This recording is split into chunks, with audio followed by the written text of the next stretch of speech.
தேனி மாவட்டத்தில் பெய்யும் கனமழையால் வைகை ஆற்றில் வெள்ளப்பெருக்கு ஏற்பட்டிருக்கிறது. இதுகுறித்த கூடுதல் விவரங்களோடு செய்தியாளர் சிவா இணைப்பில் இருக்கிறார். சிவா, தற்போது வைகை ஆற்றில் ஏற்பட்டிருக்கக்கூடிய வெள்ளப்பெருக்கினுடைய அளவென்ன, எவ்வளவு தண்ணீர் அங்கு வெளியேறி வருகிறது? இது குறித்த முழு விவரங்களை வழங்கலாம். வணக்கம். ஆண்டிப்பட்டி அருகே உள்ள வர்நாடு மேற்கு தொடர்ச்சி மலைப்பகுதியில் பெய்து வரும் மழையால் வைகை ஆற்றில் வெள்ளப்பெருக்கு ஏற்பட்டுள்ளது. இதனால் வைகை அணைக்கு நீர்வரத்து தொடர்ந்து அதிகரித்து வருகிறது.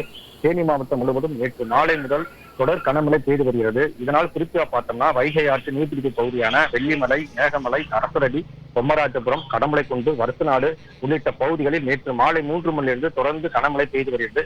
இதனால் 20 மணிக்கு மேலாக தொடர்ந்து மழை பெய்து வருவதால் வைகை ஆற்றின் நீர்வரத்து அதிகரித்து காணப்பட்டு வருகிறது.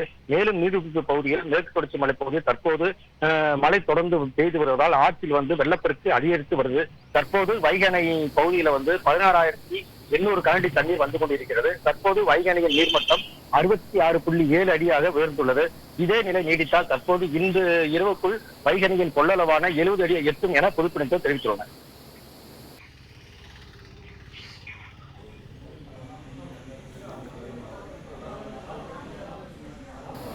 தகவல்களுக்கு நன்றி சிவா.